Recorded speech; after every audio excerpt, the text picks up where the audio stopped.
So the first few things, what I'm going to do, let me share my screen.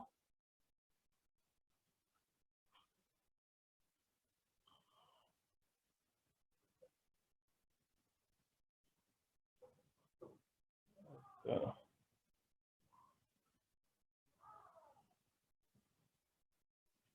All right. So how do we get it? Okay. All right. So this is how we have our Moodle looking for people who want to log in for the first time. Obviously, some of you will all have accounts in Moodle for now. By now, we log in there, and I was told not to cover how to become a lecturer, but if you are not a course, you don't have your course allocated to you yet, you go there to add me as a teacher, and then they will show you the steps to follow to make your module under your name. But if, let's say, for example, you have more than one person teaching a course, and then that one person already has a course under their name, then you're going to have to contact that person to add you as a teacher. So they only allow module. Back in the days, anybody can go there if you're an academic and then add the module under your name. But they changed that option, so it's only one person, and then the other person can add the co-worker. So the course coordinator can add the other people. All right. So for me, I have a module which I wanted to study, to use it today to do a lot of things. So if you go over there, you will see all your modules under your name will be appearing over there. So I'm gonna use one module that I taught last year. So this one. Okay. Okay. So once you open your module, you will have all these topics, like for example, general lectures, tutorials. They will not be named like that. They will be just topic 1, topic 2, topic 3, and then you as a course coordinator, you can give them names. You can rename them as you want. As for this module, I rename that general, so you can, for you to be able to do anything like any editing on any page, you have to turn on here, editing on. So you need to turn on that particular function. And then this will give you the option to write or edit anything on your course here. So for example, if I want to change the name of that to maybe, I don't know, General 1 or whatever, you just write and then you press enter, it's going to change. You edit it back to normal, and then, so it's easy like that. So you write and then you press enter on your keyboard, it's going to save automatically. You can also hide the topic. So if you click on hide, everything here will not be seen by your student. So hidden from students. So you can put everything for the entire year and then hide the one that you don't want them to see. And then whenever you want them to see, you just go back and then you say show the topic, and then it's going to come back for them to see. So you can have as much as you want. You can even add another one. I mean, so the options are endless. So you can add as many topics as you want. Okay. Now, how to upload, let's say, a course information, how to put it in here. So you go under your topic, this is your main topic, and then under here, you click on add activity or resources. So once you click on there, you're going to have an option popping up. And these are the different things that you can add: assignments, attendance, all of these options that you have, resources. So I'm just going to browse through a few. Obviously, on your own time, you can play around and see what you can add. You can even add a Zoom meeting to the page. In our case, we want to add lecture notes. So we're going to call it file. Where is file? So file. Okay, so add a file. Okay. And now let's say this is lecture 1, or let's call it lecture 1.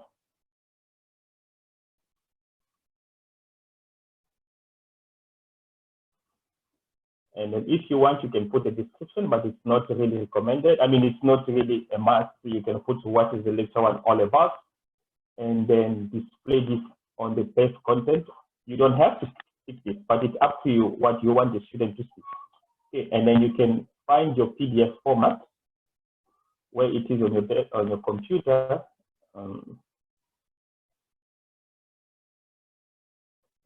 Sorry, there's a lot of things here. Let's go there. And then you just pick lecture 1. Okay. And then you edit.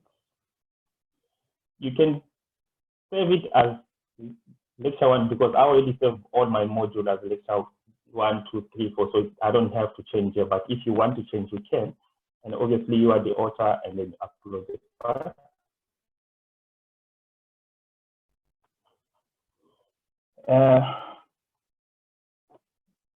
Here, normally these options, they are already set for the notes. Once you upload it, it's visible to the student one way. But if you don't want the student to see it, you're going to have to go back to your module and hide it. But all these are already set for the course, I mean, for your uploads to be automatically seen by the student. So once you click save, it's gonna appear there. Right. So again, as I said, you can either hide it, you duplicate it, or assign a role. Assign a role is if you have different lecturers, many people like your tutor and whatnot. You see if your tutor can see this, if your tutor can download this, or only students. So it's up to you what you can do, what you want to do. Okay. So you can also, if you made a mistake there, for example, you can change the name by editing here, or you can hide it from students. Like they won't see it now, they will see it when we reach that particular part of the course. Okay. That's first thing of uploading the notes. And then I think it can take anything here. You can take PDF, you can take Microsoft Word, PowerPoint, or any other format. All the formats are accepted in Moodle. Okay.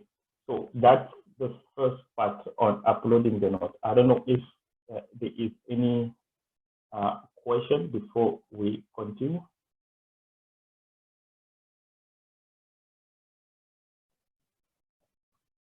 All right, so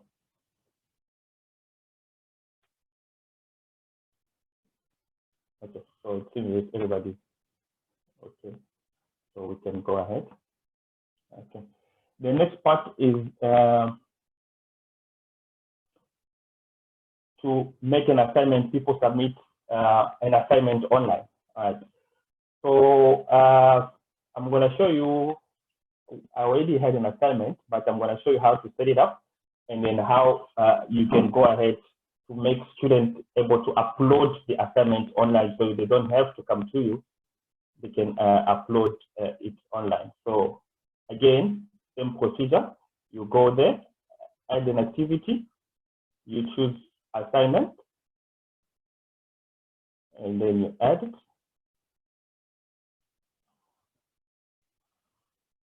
Okay, so this could be assignment 2.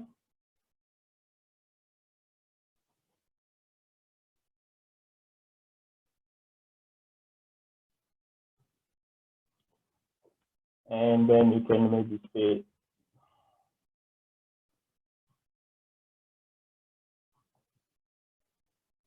whatever. So this, I mean, you can or cannot write something there. That is really up to you what you want to see. Obviously, remember, whatever you write here, you can make it available to students to see that this assignment came with this particular description. Okay. And then if you have assignment in a form of a file, you can obviously go there and then upload it.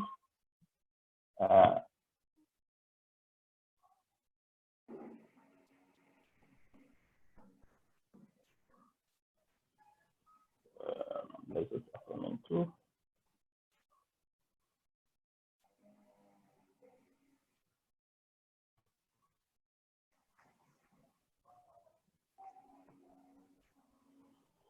Okay, now here for the assignment now you're gonna have to set some restriction there.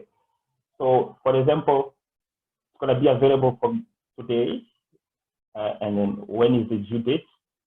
You need to put the due date, and then cutoff time, and then you also have to make sure that when are you gonna release the marks for this particular assignment, so it needs to be there. If by this time you haven't done anything, it's gonna remind you to mark the assignment.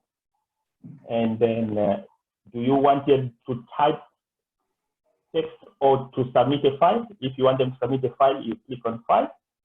And then obviously I didn't put word limit because I did not set as a text. I put as a file, so I don't have to write anything here.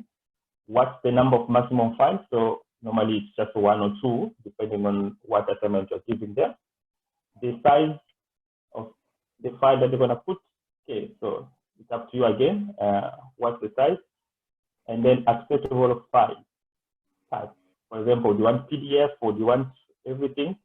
So I normally just say all types, but it's up to you. So maybe you can say only PDF or only Microsoft Word or whatever, but it's your choice again. And then, yes. So the rest here is now submission.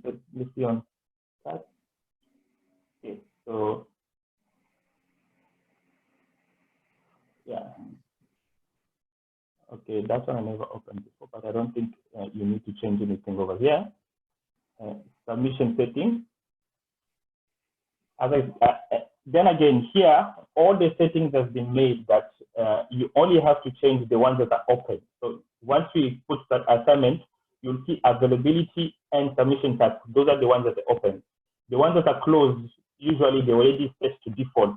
So you don't have to make any change unless you want a specific restriction to be made to you for your student. For example, do you want it to be a group assignment or it's a personal assignment? If it's a group assignment, then you need to set a group, how many people of the group, who's in which group and whatnot. So that's what you need to do. Or you say it's only students submit one student, one assignment. And then once you're done with that, you save return to the course. Okay, so your assignment will appear there, and whatever description that you put on it will be there. So let's just say I'm a student now. So let me close that and then just see something. So once I close that, and then I want to see the assignment, what it looks like on the side of the student. So once you click on it, now you will see the assignment that you uploaded, how many students in your class, how many have submitted, how many you haven't need grading, and then the due date, and obviously how many hours left. Okay. So if you want to open one by one, let's say assuming you had students already submitted, so you're going to see their list here. Now you're going to see no submission, but if somebody already submitted, so you're going to click on the one that already submitted, so you grade them. And then grading them is easy. So you read over there, and then you put your feedback here, and then you put your marks out of 100 there. Now, since this was already set default that students can see the grading once it's done, so all your feedback and the grading will be seen to the student once you're done. So what we normally do is like to release the grading at once, not like once you finish for one student, only one student can see. So what you normally do, you need to set it up in a way that you only notify all the students at the end.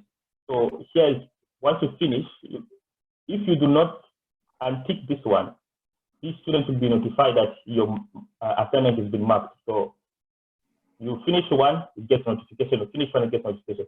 But I don't know, it's up to you. For me, I always untick that, and then once I finish with everybody, then it tell everybody that you go check your marks. But again, it's up to you. So once you finish with the student, it can be able to go and see his marks and his remarks, depending if he needs to do a submission, depending on your feedback. Okay. So I'm just gonna reset and go back.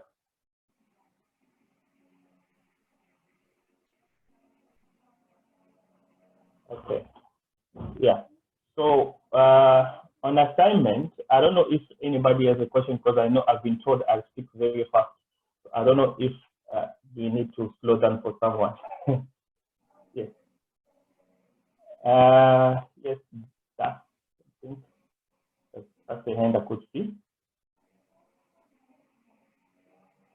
You can please unmute yourself and then you can speak.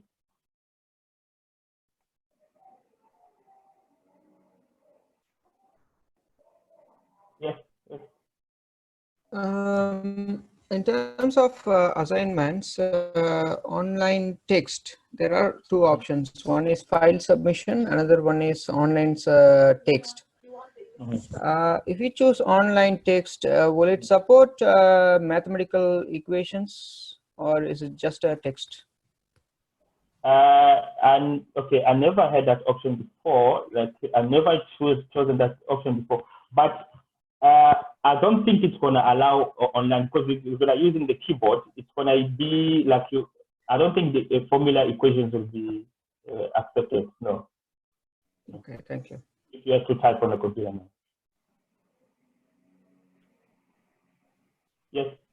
Yeah, I was asking when you set up the assignment, does it automatically notify the students, or When do you have to automatically? Does it automatically notify the students?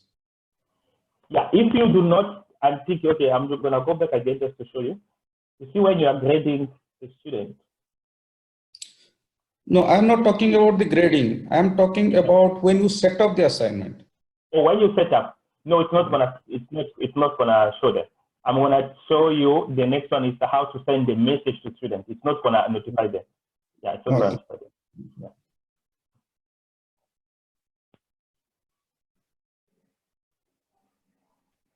Any other question?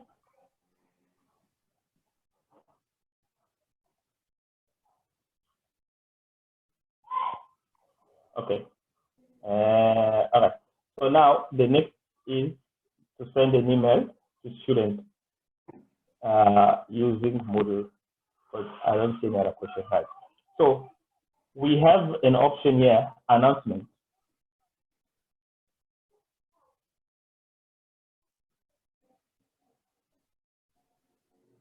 Okay. Under announcement, obviously here I've been sending messages. So what happened here,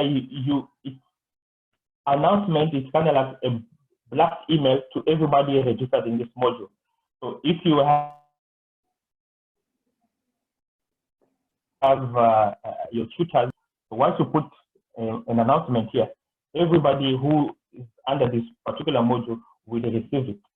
So what you do is just like it's a normal thing to just click in under announcement and then add a new topic. And then you can inform them about assignments too that you just uploaded. If you finish setting up an assignment and then you want them to go and do it, you need to tell them now that, okay, guys, check the Moodle page. I just uploaded the assignment too. And then if you want, you can also add a file here and then you post it in the forum. You can pin it. Once you pin it, it means, let's just test it. And then you post it to forum. Yeah. And then it's going to take about 15 minutes to appear. So how this will go to my class. So I'm going to need to go and cancel it quickly because it's going to go to the student.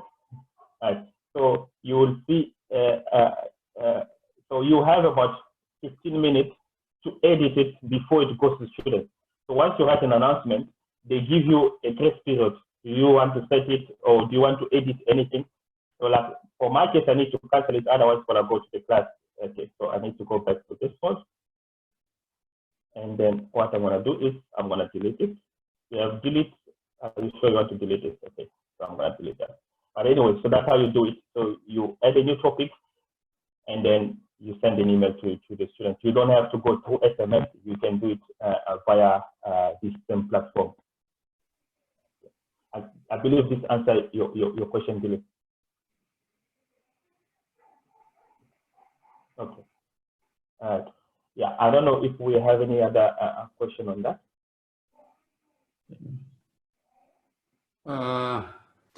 Just one question. I mean, if students have questions regarding the assignments given to them, how are they going to communicate with the module coordinator?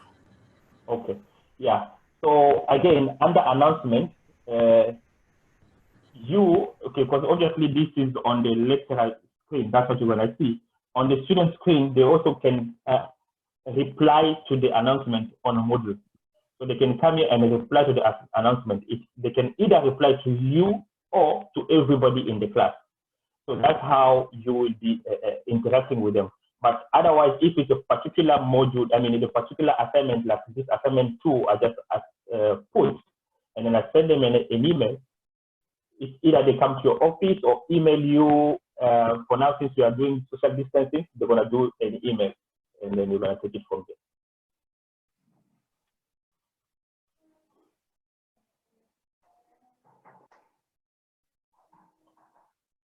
Any other questions?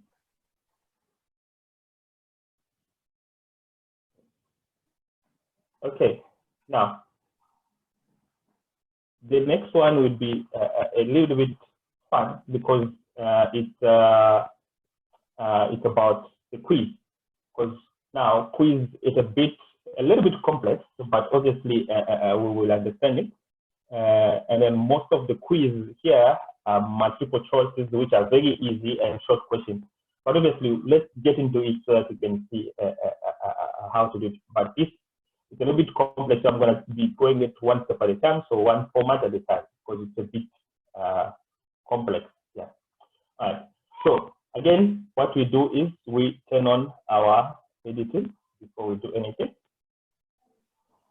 First thing first, before we even set up a quiz, what I would recommend that you do for your module when you're starting is to go down under administration on your right-hand side.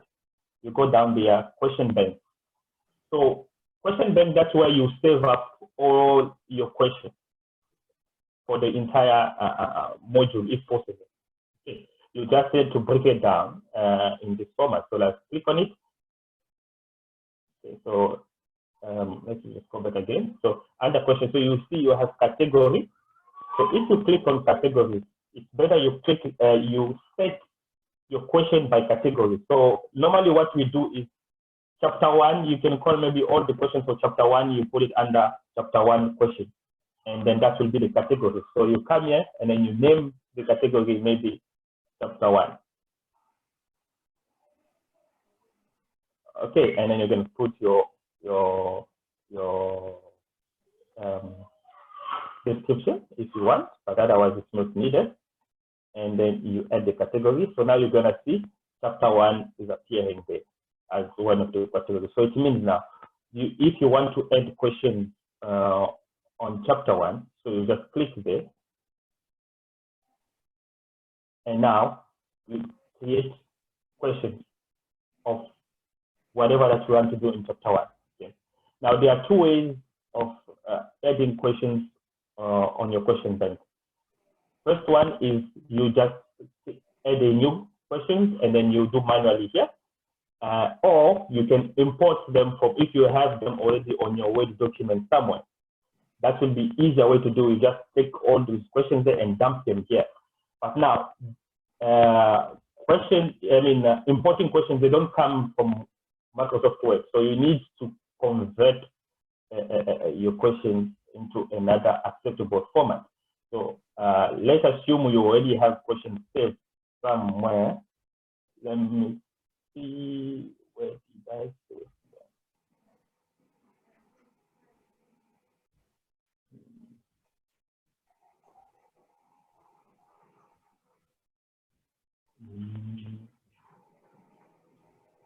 Okay.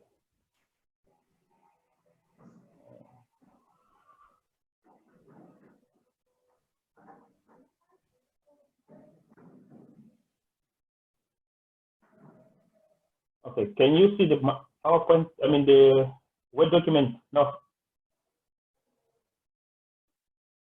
Can you see my Word document? No. Oh, okay. All right, let me, No, I can't see it. All right. 1 minute. Because, oh, I need to share it. Oh, okay.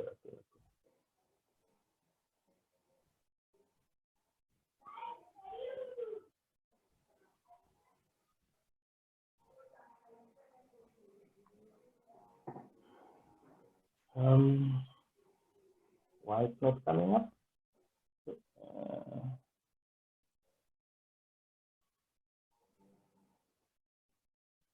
Okay, so let's stop sharing. And then send it.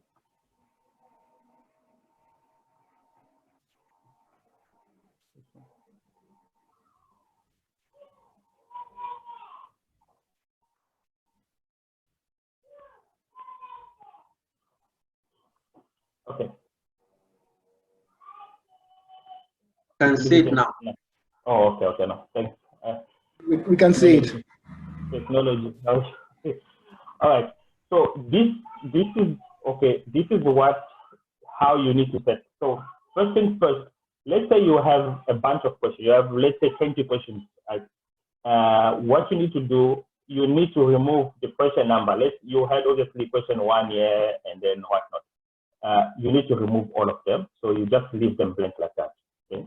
With no question numbering, but like this. And then you put if it's a multiple choice, because here I'm only going to take multiple choice format, because I assume many first years use multiple choice. Okay, so you put them capital letter, alphabetical, like this, A, B, C, D. If you have up to, doesn't matter how many options you have, you put them in capital letter, the options. And right after that, you put which one is the answer. So answer, you do the same for all your questions. Never mind this, so you remove that. You don't have to have it here.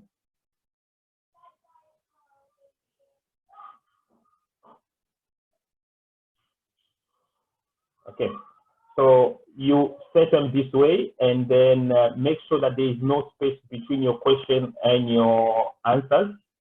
And then, yeah, so basically you're gonna have a page where so Microsoft Word, you remove all the top parts, which says test one, whatever, all the instructions, you remove everything. It just starts like this, only questions and answers.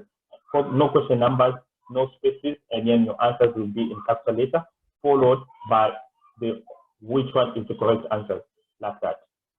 Okay, so this is how you do it. And now what you do is you save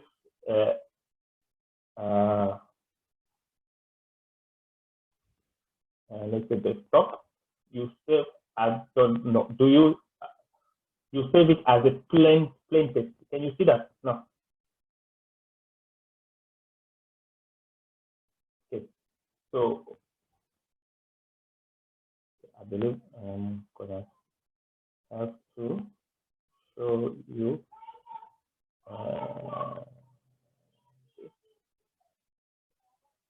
okay, let's do this.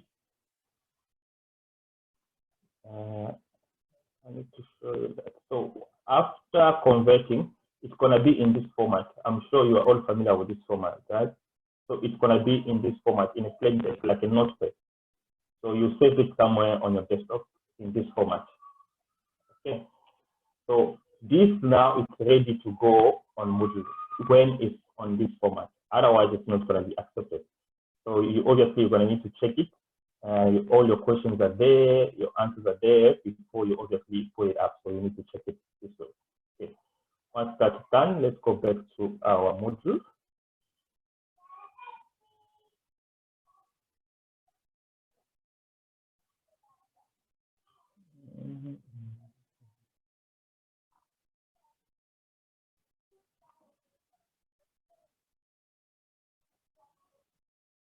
Okay. All right. So now we are back here. So what do? We go to import. Go down here under import. Question bank. Import. Okay. And then the format that they accept here is the first one. I change format. So make sure you click on that. and then you choose the file. Remember, you're gonna have to import the one that you just changed now. You know where you saved it on your computer. So in my case, it was on the desktop. Okay, and then I upload. And then once that is done, let's import. Okay, now my first questions will appear over there. Okay, this is what I want. Okay, continue. All right, now you can now see that under chapter 1, you have 5 questions that you just imported. Okay, and then they show you over there where are the questions. Okay, now you can save them. Now you can see that for me, I have different one. I also have a category called COVID-19. I only have 1 question there, and then I have another one. I think it's on the default one. I have also a couple of questions there. So you can have different categories, and you just save all your questions there. So you're gonna have all your chapters. You just save them there, and then don't worry, nobody can see that. That is only for you. So your students will never ever have to do that. That is on your side. They don't even have that option. So you can save the entire course, all your questions over there at the beginning of the semester. What you do is whenever you need them, you just call those questions. Okay. So once that is done, you have all your questions saved there. Now we go under how to set now the quiz itself. Okay. So go back to the module. We come back here now. We need to add an activity. So we add the activity of quiz. Wait, quiz. Quiz. Okay. So we add it. Okay, so again, you name it, maybe, I don't know, quiz 1. And then description, maybe 10-minute question, 10-minute test quiz, whatever you can say this. And then timing. Now here you can say maybe the quiz will be available for a week. So I normally give them 1 week. So if you open up, let's say today is the 15th.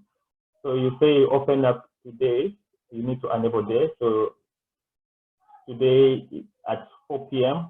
the quiz will be available. And then I give them 1 week. So it's from today up until next week, 22nd. Again, by 4, everybody needs to submit. And then time limit means how many minutes they have. So once they start, they only have 10 minutes. But the quiz is available, anybody can go in from today up until next week, Friday. But once you start, you only have 10 minutes to finish it. So you set that. And then, again, that is up to you. So do you want to give them a grace period or attempt to submit once time is expired, or you just close it automatically? One person can, I always leave it before this, so I don't want to give them that. Okay. Again, one other thing you can check, you can open everything. Here, normally we just leave it blank like that. One thing that I wanted to check is this one that you can see that you will have new page for every question. So you don't have all the question on one page and then they get panicking. So you can set it for, it's up to you. Every question on each page or 2 questions per page, but normally we just do this one, it's easy. Okay. You can shuffle the questions or set feedback.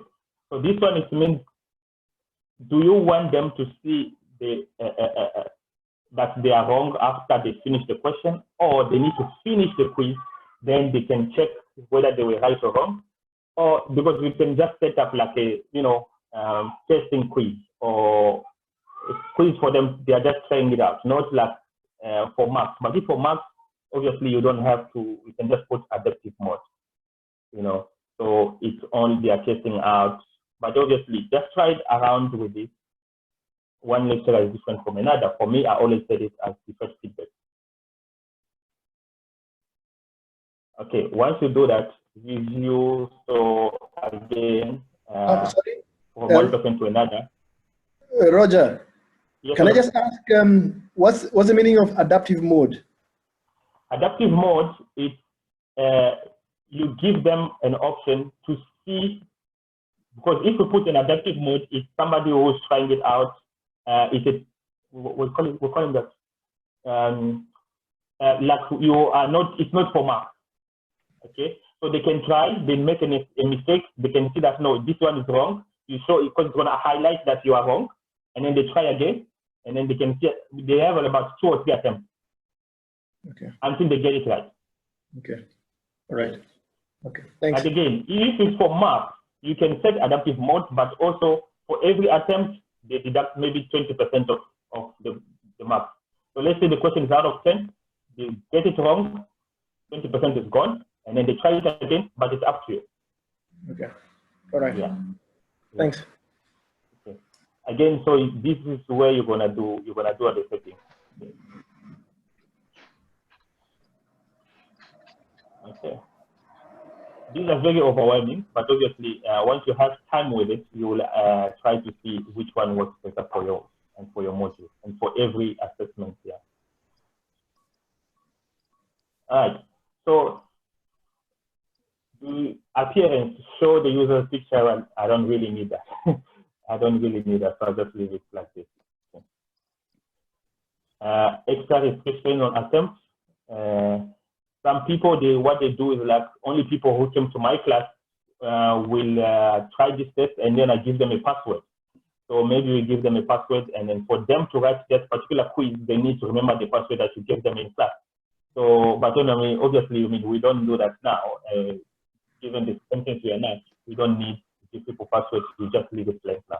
But if you want them to, like, not everybody can try, only people who came to my class, you give them a particular password, then they will use the password before they write the test. Yeah. Nicola? Sorry, can I ask you a question? Yes, yes, you can. Sorry for the last thing you just said now. If you have about 80 students in your class, you know, will you give them each of the students, will you give them different password or the same password to attempt the question? Okay. So let's just open the options, because I never use it, so I never really tried it. So if you look here in the password requirement, I'm sure it's going to go with one password for the entire class. It's not like each student one class password. And obviously, with our technology, they're going to pass it to their friends anyway. So, all right. Yeah. Thank you. Thank you. Yeah. Okay. Thanks. Now, this is the overall feedback. Well, it's not really needed, but some of us who just want to encourage people who do well. So, for example, if somebody gets between 100 and 80%, you maybe tell them well done, and then you add other feedback. So you say, for example, where were we? Yeah. So between 80 and 60%, this is what you're going to tell them. Good job. And then between 60 and 50, this is what you're going to say, average. And then below that, everybody below that, then you're going to just give them one attempt, like you failed or whatever. So these are feedback. After the test, if they get 60%, this is what they're going to get. Message they will see. If they get 100%, this is what the message will say. And then everybody who failed, maybe you're going to say whatever. I don't know. You just create something. Okay. And then the rest, I think you don't have to try, because they all state from here common module settings that you don't have to restrict access. You don't have to. Everything here is just normal. So everything from here, you don't even need to set anything. So the only setting comes from the top. once you're done with this setting, then you save and display. Okay. Now you can see that your quiz will not be available until this time, and then your quiz will close then, and then time limit is that, and then trading with highest rate. Okay. And then you can see that there are no questions because we haven't put any questions yet. So now we go to edit quiz. Okay. Now what do we do is, you can see here what to go is go to here, add, and then you have options. So you can add a new question or you can add from your question bank. So since we already save our questions into the question bank, so we just go there from question bank. And then what you do, you choose the category. So since we saved it under chapter 1, so we just choose chapter 1. And then all the questions under chapter 1 will show there. And then you select the questions that you want to put in this quiz. So if I want only 3 questions, you only select 3. If you want everything, then I select everything. It's up to you because you have already saved so many questions under chapter 1. So you select them and then you add them. All right, so the questions will appear there. And now the questions will have the marks here. So you can edit that. Right? So maybe this question is 2 marks, this one is 3 marks, and what's not. So whatever you change here,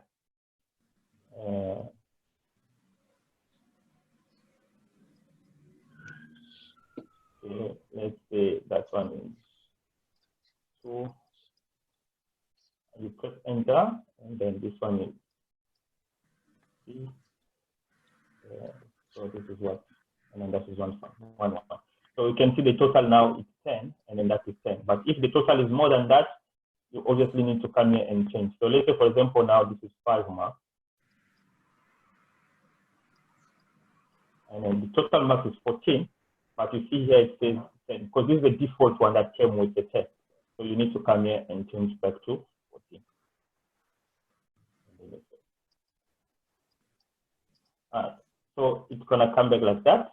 Let's go back to general and see, yeah. So your quiz is now here, appearing there, and then your description says that it's a 10-minute quiz. Excuse me, Roger, what is that other option, the box where it says reshuffle? Oh, shuffle. So it means you can shuffle the question. You don't know, the question won't show like the way in the order that you gave them. Question 1 is this one, the question 2 is this one. If you click on shuffle, you're going to have questions coming randomly today. Okay, thank you. Okay. All right. So now, if I want to test myself and see if it's working, so what I do is I turn off this, and then I come back here, preview, and then you preview, and then you start the attempt, and then they will, obviously it gives you a warning like you only have 10 minutes once you start. Do you want to start now? And then once you start, and this is how it's going to look like. You have 1 question per page, and then there is no other notes, nothing. You have not access to nothing. So let's say you say that. That. Next. Just take it randomly. Okay. Next.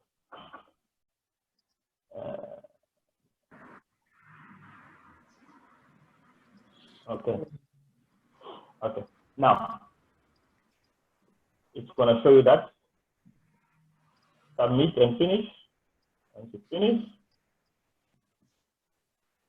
okay. Now they will tell you that you have what, 86%. The feedback that we wrote down, because I'm above 80, well done. And then they are now showing you where you were wrong, telling you correct answers and everything. Because I deferred my feedback, the feedback of the questions I deferred them. After I submit, then I can see this. But if I put adaptive, it's like when I click on it, it shows me that I'm wrong. Yeah, because I deferred it only after the test. Then I'll be able to see where I went wrong. Yeah. Okay. So this is how this will look like. And then, yeah. So I'm going to stop here first for the quiz and then see if anybody has a question on this particular quiz session. Hi, Rojans. Yes, hello? All right, just a quick one here.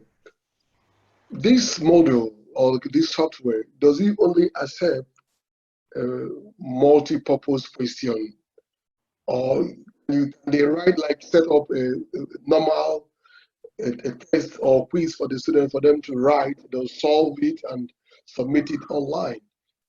Okay. Yeah. How are you gonna do it if you want to do it on Moodle? Okay. So there are a couple of different formats, because I only showed multiple choice obviously because I assume that the problem we are having money is for first test, but I'm going to show you different type of questions. Okay. You can have short answer questions, you can have long answer questions. You can even have like you have an image and then you want them to name particular part of the image and stuff like that. So I'm going to show you. I'm going to show you next. Because first of all, I wanted to finish with this one, and then if we have any misunderstanding, and then before we move on to the next one. Yeah. Brilliant. Can you please show us again how do you upload the questions? So can you come again? Can you please show me again how did you upload the questions? Okay. Here, just in the last stage. Okay. So you have okay. So do you mean from the question bank or to the quiz? To the quiz. To the quiz. Okay, that's fine. That's fine. Roger, can I ask a question? Yes, you can. Okay. So in the I have two concerns. One is I create a question bank. Say, for example, if I have 100 questions and I wanted to only give 10 questions for each student, but it shouldn't be the same, randomized questions, but randomly chosen to the students, so that will minimize communication between the students and copying the answers. Okay. Even if it is timed, they can easily communicate with WhatsApp and they can share the answers. So I wanted to give only limited number of questions, but I have to select from the question bank. How would I do? That's my first question. The second concern is, does Moodle prevent access of any other applications in this computer? When they take the quiz, they can also use Google or any other software to find out their answers. Can Moodle stop the students to access any other softwares while they are attempting the quiz? That is my second question. No, thank you.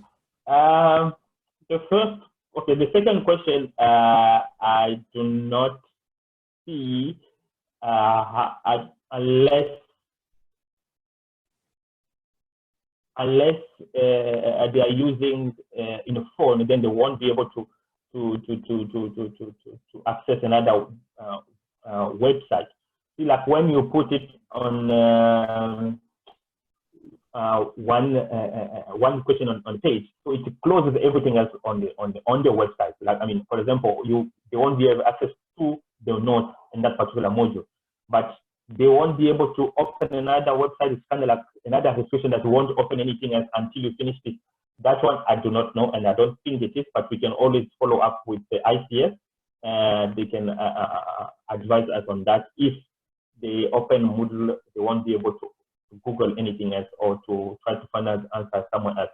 That's one I think we can follow up with ICS, but from my experience, I don't think it does block them. I don't think it does block them.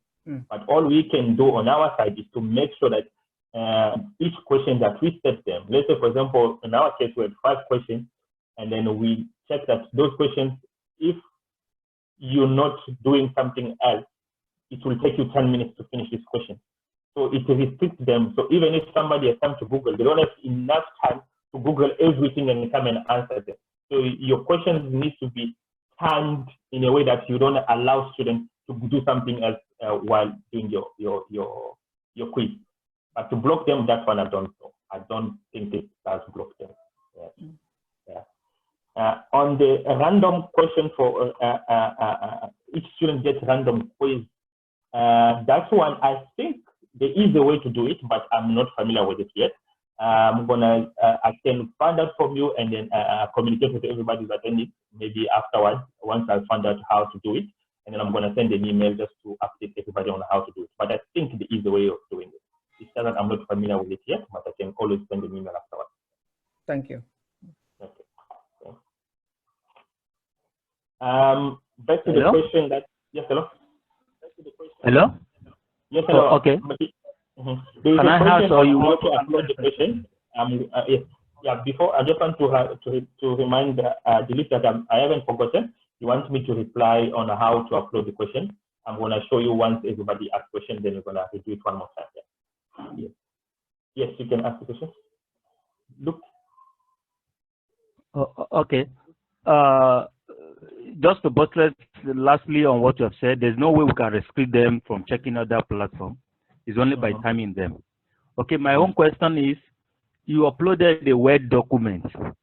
In mathematics, we have equations, so we have to upload in LaTeX or whatever to show the equations. So is there any way of doing that apart from Word document? Okay, let me just ask a question to you before I answer. The student, okay, are you the one who's going to show the question to the student, or they also have to show you their work or something like that? Who would need to upload the LaTeX, is you or the student? Firstly, I'm the one that will show the question to the student, and they will just pick A and B. That is part. Another one, I want them to also give me the equation back in another way. That is, I give them a theory question, they solve it, and they type it back to me. So how do I do the first one, then and the second one? Okay. I will be able to show you the first one on the next set, how to set another type of question, because the first one is showing this multiple choice, but I'm going to show you the next part, how to even enter a figure. For example, you have a figure and then you wanted to discuss it. You need to enter it here. So I'm going to show you just in the next page, and then in the next page, I think. So I think that will cover you uploading in other formats on the quiz. But on the student uploading back, I'm going to check if it's available, but we will see as we go forward.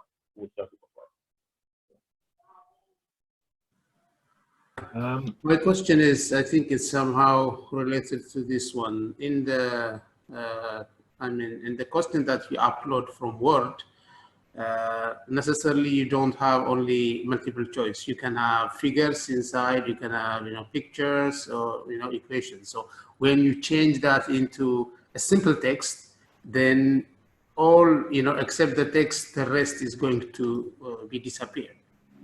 So what other way we use to import such Word documents with embedded pictures or things like that? Okay. All right. Okay. So I think that one I'm going to cover it just now. Then it's very important that that will be the second part, how to insert pictures. So I'm going to show everybody who has a question related to any other format of the quiz. I'm going to answer it next, because it's the next part of my class. So it's coming up next, and then you'll be able to see that and see how we can answer all of you together. Okay. Now, can I ask a question on the feedback? Sorry? Can I ask a question on the feedback? Yes, yes. Yeah, what you showed us, it's like once the student is done responding, is going to get the feedback immediate. Because students are not doing this quiz at the same time. And it's easy that students will tell the friend or what, where he was wrong or what. Is it possible that they can get feedback once all of them are done? Yes. Yeah, that you'll be able to do on the settings. I'm going to show in the next settings. Okay. You'll be able to set like nobody sees the feedback until everybody submitted. Then you release the correct answer. That is on the settings you can do that. Okay. Okay. Hi, can I ask a question? Yes, ma'am. Just on the timing issue, I'm just a bit concerned. Say you set the timing for 10 minutes or half an hour, whatever it is. What happens if your students' internet connection breaks down in that time and then they don't complete the quiz through no fault of their own, or something happens at home and they get interrupted? What do you do about that? Thanks. Okay. Okay, that one will fall under your grace period. Now, under settings, you can do something like if somebody like submit, let's say your closing time is like today at 4 p.m. and then somebody is like halfway done. What happens to them? And then, or somebody is halfway done and then they're running out of data. What happens to them? So those are the unlikely events that you as the course coordinator or test assessor, you can obviously deal with those cases as they come to you. Students will tell you that this did not go through because of ABC. Obviously, you can check that. All the logs that happens on Moodle, you can check that with ICS. The student is not lying, is telling the truth. They logged in and then somehow it was logged out or whatever. If those things are verified, then you obviously can see how you're gonna allow the students to maybe resubmit or to redo it, or you can send them to them, but that is up to the lecturer what they're gonna do with those cases. Because if they are telling the truth and then you check with ICS and then they're gonna tell you what time they logged in, and if they open that particular quiz, ICS will be able to see, and then once everything is checked out, then it's up to the lecturer and how they're gonna deal with that particular student, not to penalize them. Roger, I just want to find out, on the multiple choices, is there a way of randomizing the responses? And I see when uploading we upload with a fixed answer, but say for future use, is there a way of, say, changing A to B and so forth?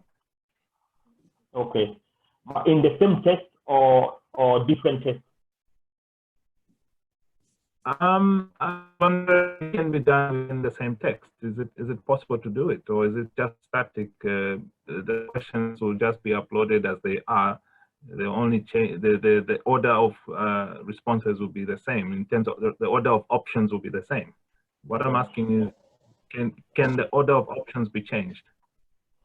The order can be changed if you change them, but I don't think on the same test, which comes to the two of us, we have the same question, but I get my answer on B and then you get your answer on C. That's what you're asking? Yes, that's what I'm asking. Oh, okay. That's one I don't think it's possible, but obviously it's gonna go together with the other question that I was asked earlier. I'm gonna find out from ICS, and then if it's possible, I'm gonna send an email to you telling you that yes, ICS confirmed that you can do it this way. But for now, I've never used that before, and so I don't think it's doable. But we're gonna verify with ICS. Okay.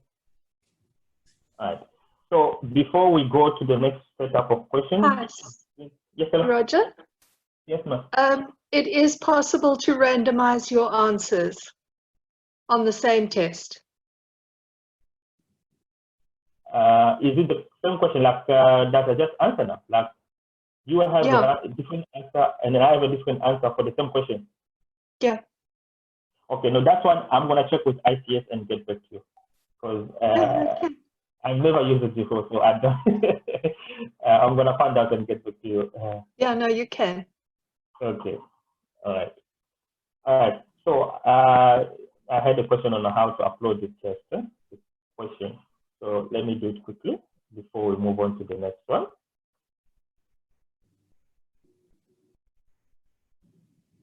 Okay. All right. So I'm just gonna do because.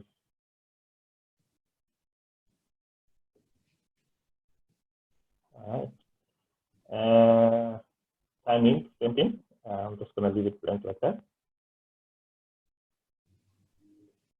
Because we just want to show how to upload the question. I think he needs to know how to do it. I'm going to leave the rest like that. Yeah.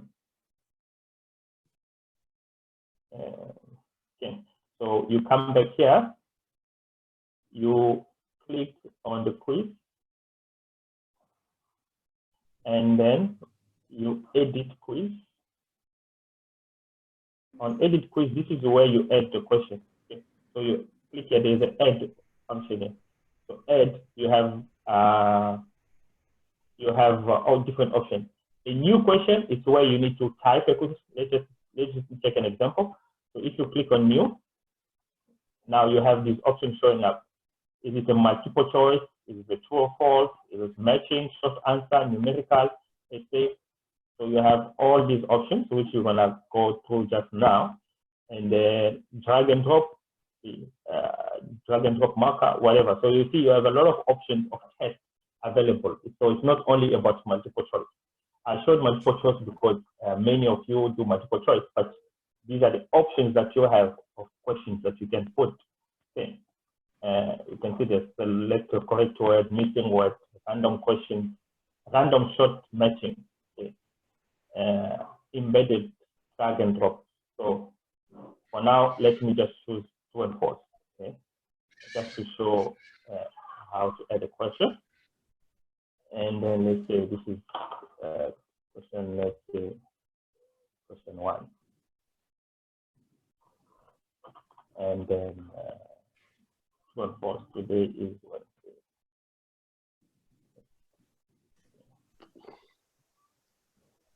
And then obviously it's true and false. So it can allow multiple try or penalty or whatever. Okay. And then continue editing. Then you have that. So once you save, your question will appear there. But if you want to upload from your bank, you just go to add again, and then you select from your question bank, and then you have different options. So in our case, we saved our question under chapter 1, and then you maybe only want these 2 questions, or you want everything. So let's say I only want these 2 questions. So I add them there. So they will go there together with the question that I just added there. So you can be in class and then you tell them something, and then you think like they were not listening, or you wanted to put in a test. You did not have it in your question bank, you can always add it as a new question. Okay. Once you do that, you make sure that this, that out of 1, 2, 3, so that is 3, it's the same with the case. Okay, and make sure that it's always the same. And then once that is done, you go back to your general. Okay, so that's your quiz. If we turn off that, and then we open preview quiz, okay, you'll have the true and false and the other questions that will come there. Okay, so is there, so now is that clear now for the person who asked how to, I think it's Philip. I don't know if I clarified now for this. Yeah, thank you. I just missed one step, that's why. Okay, okay.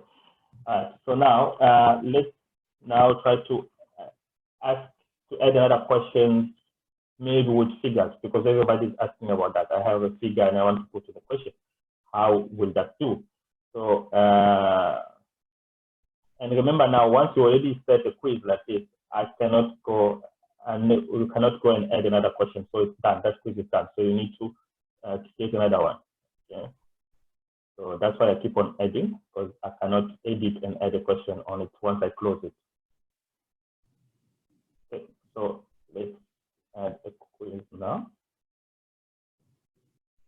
which has to do with figures and stuff. So let's call it test 2. Maybe 1 hour test.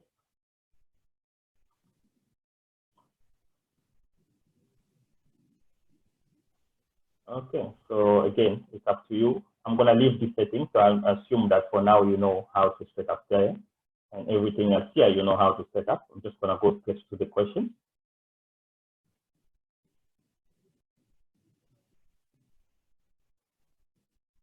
Okay, this is the one. Click on it. Now it is closed. Okay, so we want to add a question which has, I don't know, you want a short answer or you want numerical answer. I don't know which one you want, or calculate. Numerical. Numerical. Okay, so let's go with that one. All right. So maybe this is question 2 or whatever. And here, that's where you put your question. Let's say now you have a figure which you want them to add. Obviously, you see all of these options over there. So insert image or a small video or an audio or whatever. So let's click on image. You have it saved somewhere. Let's assume this one, this is the image. Upload. Okay. And then I just make it small so that it doesn't see the entire page. So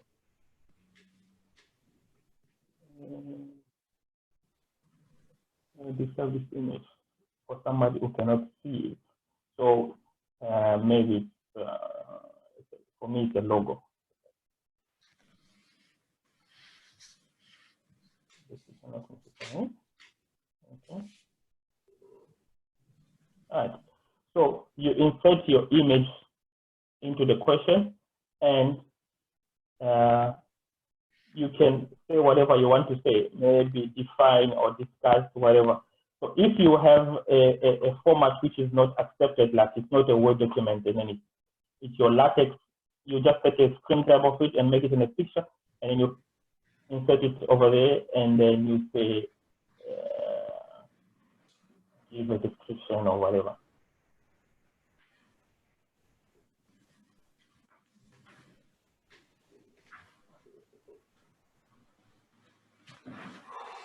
Okay. And then default mark is 1, but it's up to you. So you want it to be maybe up to 10. And then feedback, again, it's you. Again, it's not needed, basically. It's you as a lecturer, you're going to choose what to say there. Okay. And then since it's a numerical answer, normally the answer is 50, or maybe the answer is 44.3 or whatever.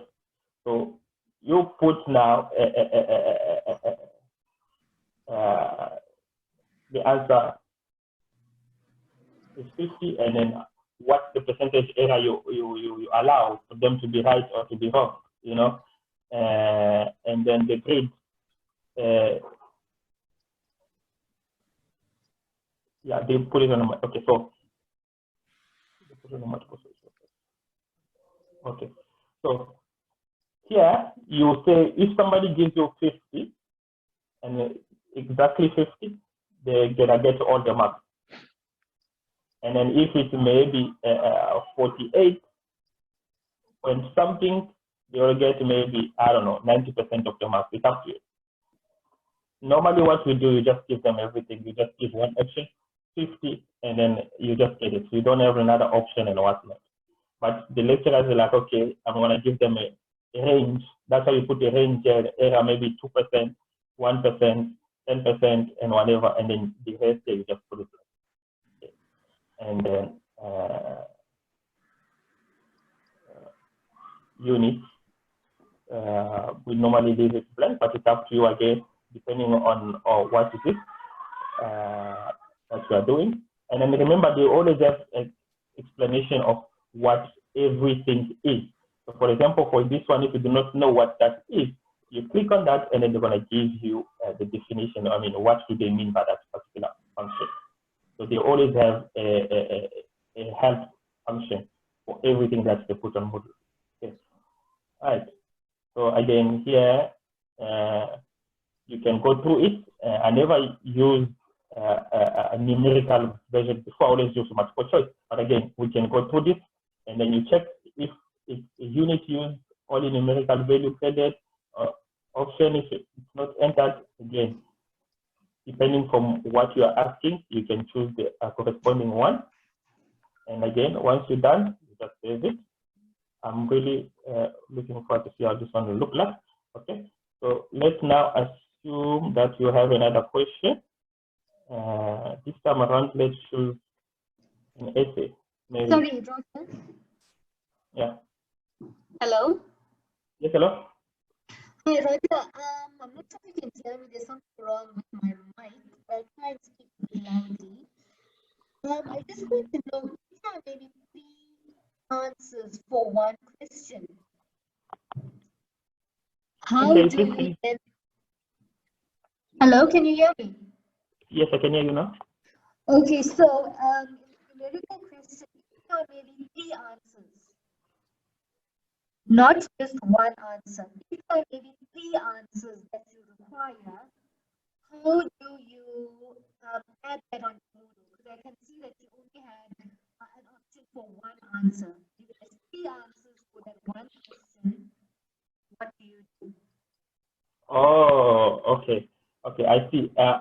Let me try to answer. So maybe you have one formula, and they need to find the force, and they need to find the acceleration, and they need to find... Yes. Oh, okay. Oh, okay. All right. Okay. Let's choose another question.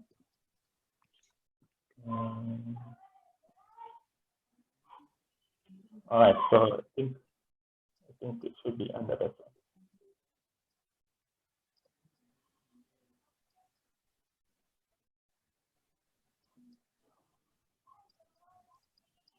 Okay. So maybe I don't know, the question could be.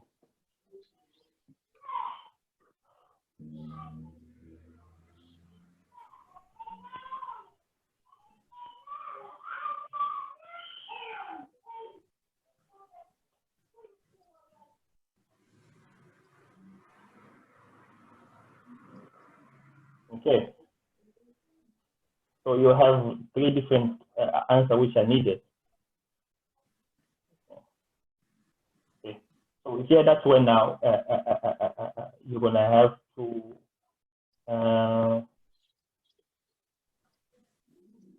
Okay. Then I'm gonna leave this one blank anyway. So we come here. So you're gonna have to provide different answers. So the first answer, this will be a formula. Maybe what is the mass? Depending on what you're gonna give them, maybe it's speed times, I don't know, whatever you put over there, and then the tolerance will be that, and then the format, then that will be for the first answer. And then let's assume we have a second answer. Yeah. So the more answers you have, the more duplicate of this you're gonna have, and then you save it depending on whatever formula you are using. You save these 2, or in our case we have 3, so you put them there, and then you have the same general feedback. The rest things that, I mean, the other stuff I'm not going to touch because they're the same as the previous. The only thing is here now you have different answers. You have 2 different answers and 2 different formulas that you're going to use, and then you save them over here, and then that's how you get different multiple answers in a question.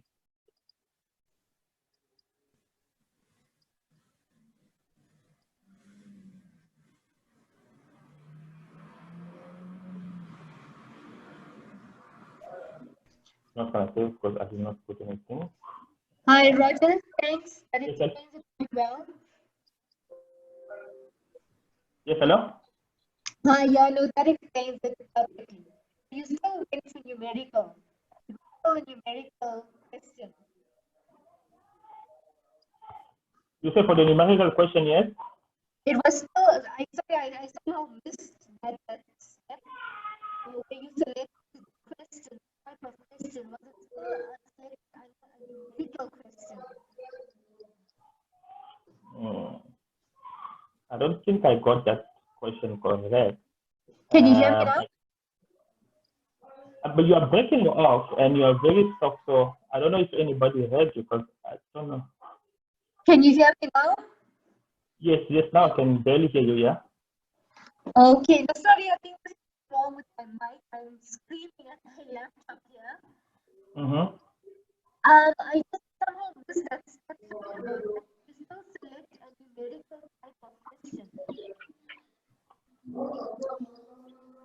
you are asking for multiple answers under the numerical question. Yes, you still select numerical as your question. Okay. Okay. Let's go back. Let's consider this. You mean for this one, for example? Yes, yes, yes.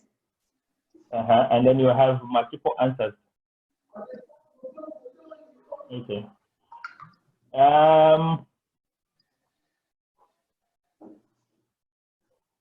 Okay.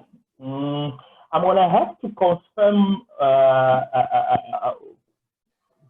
for this particular kind of question. Can you have multiple answers in a question? Because other type of questions, they only allow one type of answer. Okay. So I'm gonna have to confirm with this particular type of question.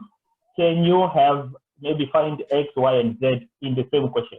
So if they can confirm that, and then they tell me how to separate X, Y, and Z, then I want to let you know, because not all the type of questions allow multiple set of answers in the same question.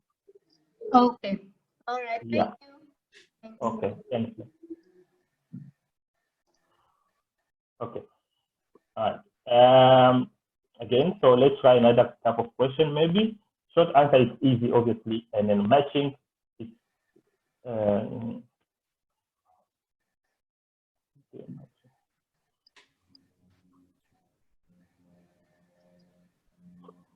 okay. Yeah, now that's when you are matching maybe multiple. You are matching A and B question and an answer, question and answer, and now the student will have to match. You know how the matching question was. So that is basically here. You also have that option here. You must provide at least 2 questions and 3 answers.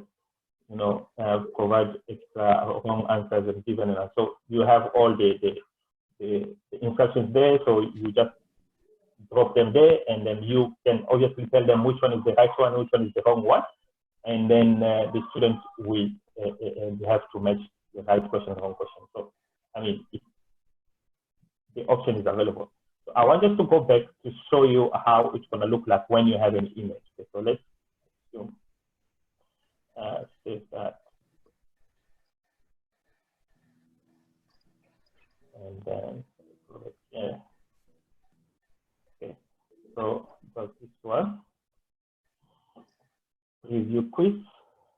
Okay, now how it looks like now. You have, because I only chose that, the image will be appearing there, give a description, and then you give your answer over there. I don't know, because I did not set, I set 50, right?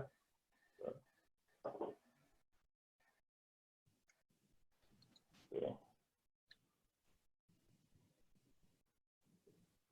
Okay. So it's gonna look something like that.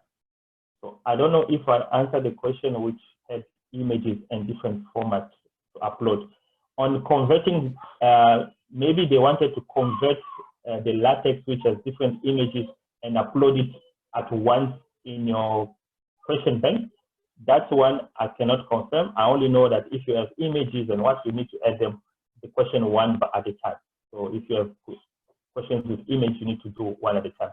Like to add them at once as you did for multiple choice, that option I'm not familiar with it, and I don't know if it's available. But if you have an image, you have to go one at a time.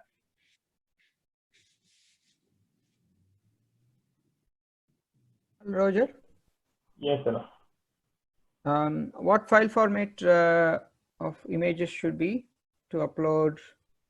They should tell us, the Moodle should tell us, okay, let me go back. They should be able to tell us like what type of images they allow.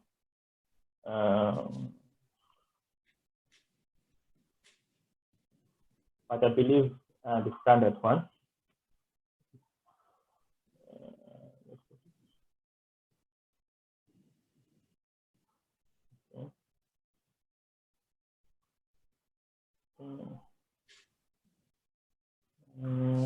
Other question.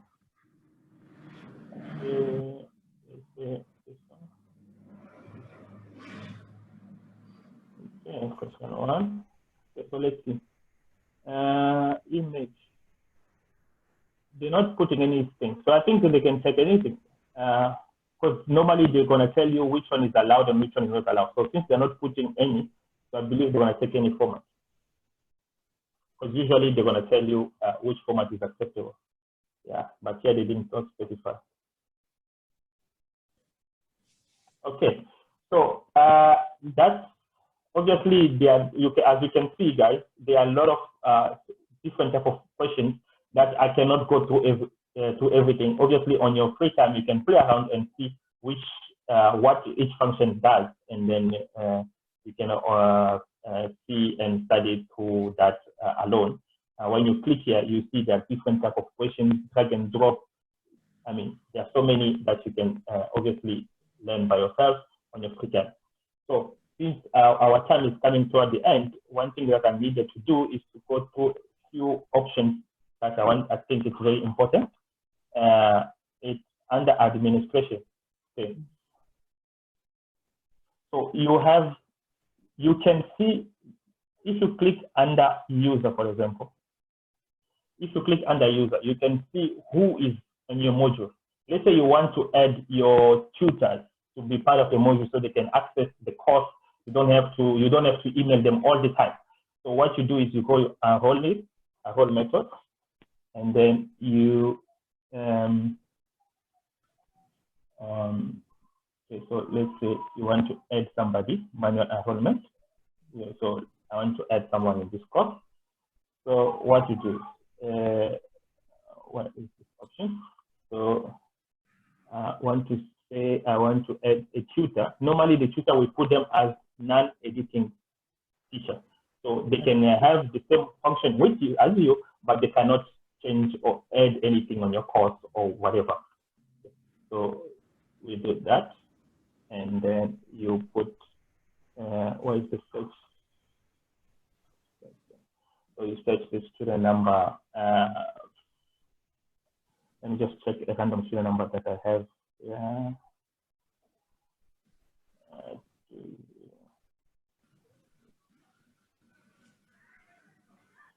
So that's this particular user, and then you add them. So you search, you find the student, and then you add them, and then now they appear on the other side. So you have another student, you search them, and then you add them. Once you add them, you choose what role are you adding them as a course administrator, as a teacher, as a non-editing teacher, or as a student, and then you add them that way. That's how you add as your tutors or your admin or whoever in this particular module. Okay. Another option under administrator still is group. So you can set groups, like maybe they have to do assignments into groups and whatnot. So once you click under groups,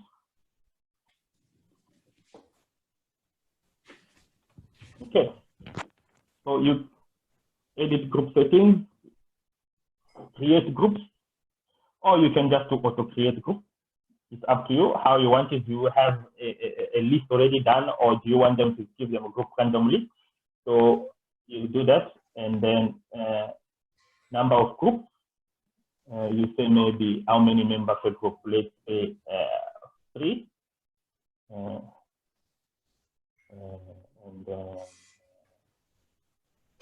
Who will be in a group? Only students. Obviously, you don't want the tutors to be part of the group. You only want students to be part of the group. And then you say allocate group randomly, prevent last small group. So sometimes if you have an even number, the last group always have small number of people. So you can do that. And then let's see what it will look like at the end.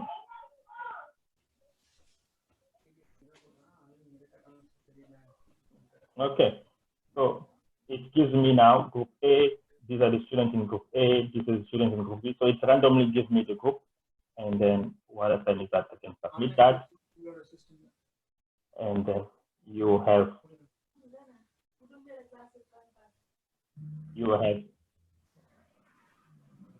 okay. Is that a question or no? Okay, so you have your grouping done there. Okay, so now you just go to your group there, and then the student can go see who is in which group and whatnot. Okay?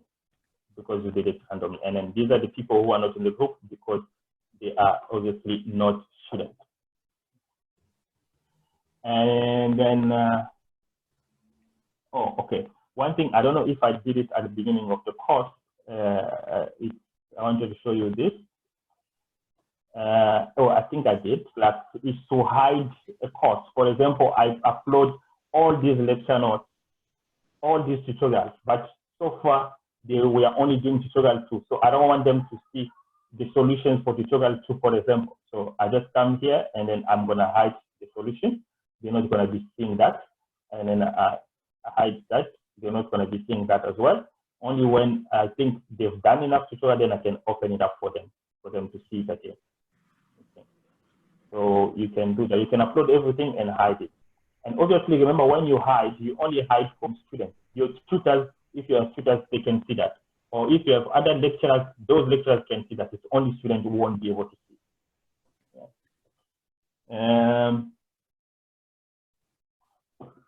I think it's a great book. This is now where you're going to see the first quiz. How was maximum grade? You can see all the marks, the weighting, and how did it go for all your modules that you have online. You have so many quizzes. How did they do it? And then if you click on a particular quiz, for example,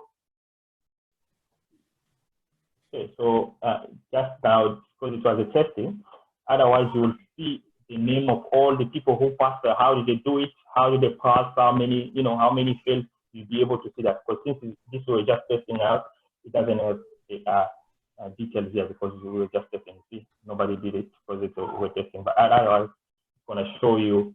It's going to show you everything in detail. Nothing to display because obviously we were testing it out. Okay. So for now, I only have 2 things that I need to go check for you. It's the random questions for students, and it's for the same test, and then different answer for the same question in the same test. So once I found out about those things, I'm gonna email all the participants in this, and then we'll take it from there. Otherwise, these are the basics that I was asked to cover, and I think my 90 minutes is up. I don't know if we have another question.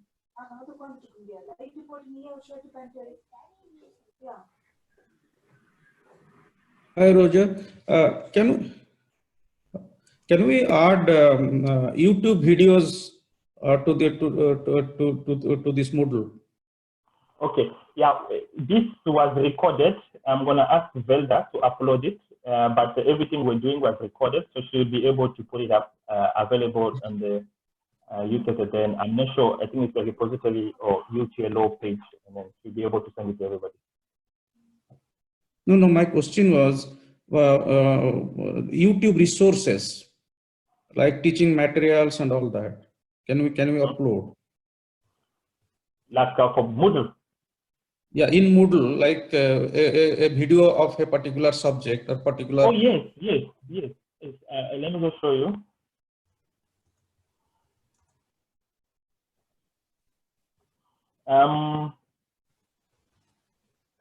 You see, like these are videos that are uploaded. These are small videos that are uploaded. So you can literally you can upload videos as well. So you see, these are videos that are uploaded already, and students can access it. So you can upload videos. So let me just show quickly how to do that. It's the same way. You just add and then under file. So yeah, resource. Yeah. So what we do, you can even add.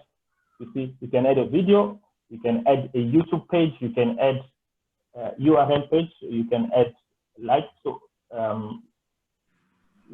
gallery. I don't know what.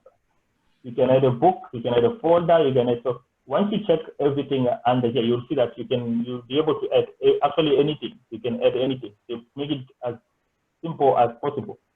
You can have all these options. No, in case of YouTube videos, do you have any copyright or IP infringement or any problems? Oh, that one we're gonna have to check with ICS. That is that's what No, I do because, not know. Previously, I used to use Blackboard. You know, in the Blackboard, it is subscribed to YouTube, so you can directly upload YouTube videos there. So I just want to know whether that facility is here or not. Okay. No. Unless I didn't get your question, to upload your YouTube video on Moodle, is that the question? Yeah. Okay. Whatever is available in public domain. You want to make it. Well, it's your module at the end of the day, so you can decide what you want students to have on your module. So if you want them to see a particular video or someone on YouTube, you can always upload it, or you can ask them to go and check it out. At the end of the day, it's your module. So what the students get in your module is you who decide what to see. So I think that is up to you. Yeah. Roger, can I answer for this question? Yes, please. Dilip, we have IP issues with YouTube. We cannot use it. So that is what I'm asking, because the previous one I was using, it has subscribed to YouTube videos, so you can directly upload from its own platform.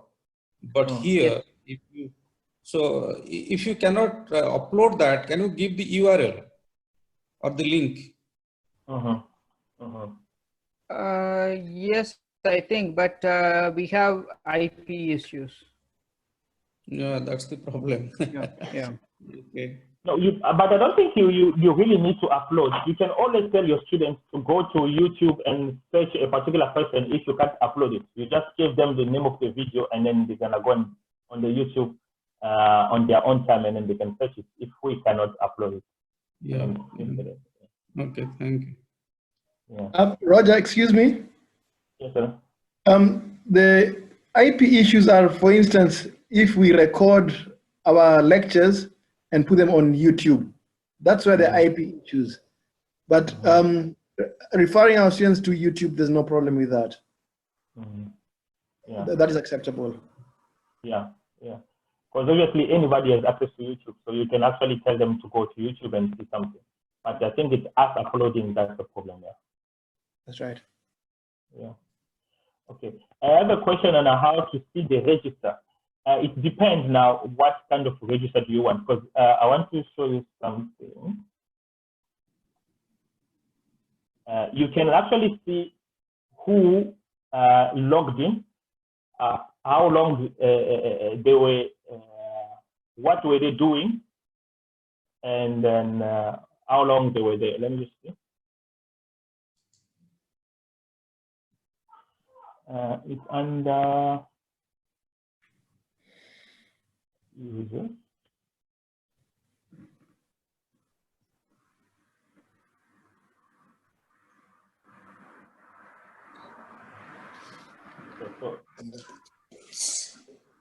So let's go. Let me share this with you quickly before we can go.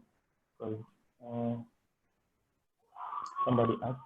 So once you go to your participant, again, you go under role users. So you will have a list of all your students, and then you'll see the access. Last time they accessed the module was 83 days ago. Obviously, this is last year's module, so they don't have to come to this anyway. And then they are active, and then you can click on the particular student, and you want to see everything, the report, today's log. If you want to see what they did today, you go there. They did nothing today. So yeah, they did nothing today. So you can actually see everybody on your course. What did they log in? Who did not log in? When they log in, what did they open? Did they open this particular module? Did they download this tutorial? So you can actually see that in here on that report. So you can all log report, accident report, completed report. So you can see everything, everybody in your course how many times they logged in, when last they logged in, what they download and everything, so you can check it under your users and see that. How does the attendance register work? I think you mentioned at the beginning where you can add it as one of the activities. Yes, okay, let me go back. All right, so yeah, so what you do is, again, you just add it as the normal things, activities, and then it's attendance. And then you add it. And then you're going to give them an instruction. So check in or whatever, give them instruction, and then it's going to be there.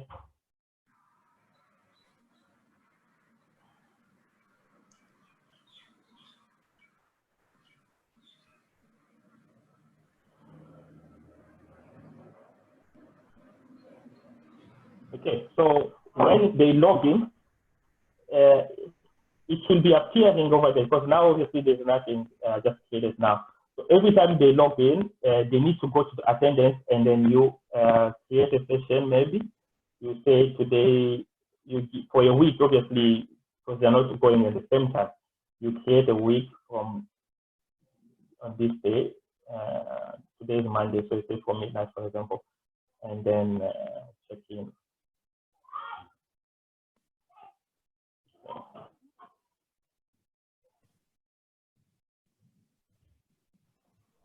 Okay. Return to them. Okay, now let's turn off and see what happens.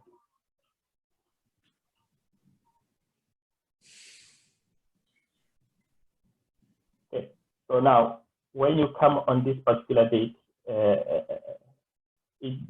all the users that logged in, they will be populated. They will be populated on the. You click on the particular date, everybody will be populating their. Their names and logs will be populated there. Because for now, it's just there's nothing. So that's why it's empty. But we can try it out with a couple of a few users. That's all the students that I have contact. But anyway, so you can try it out and see how it works a few. But again, even if they do not pick here, you can go to the logs and see who logs in, because not everybody follows instruction. You can tell as much as you say, but you can check on the logs and see who logged in and who did not log in. Otherwise, if they followed proper instruction, you'll be able to see everything that they are coming in, what date, what time, if it was a student or it was a tutor or anything, and then everything that they did, you'll be able to see it over there.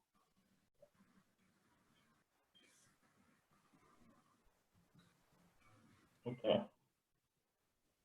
All right. Thank you. You will receive an email later today from Belda. That's evaluation as one of the rules, evaluation of this session. I think sometimes today she's going to send an email to all of us to evaluate the session. And then, yeah, on my side, thank you. And hopefully we are keeping safe and washing our hands. Thank you very much. Thank you.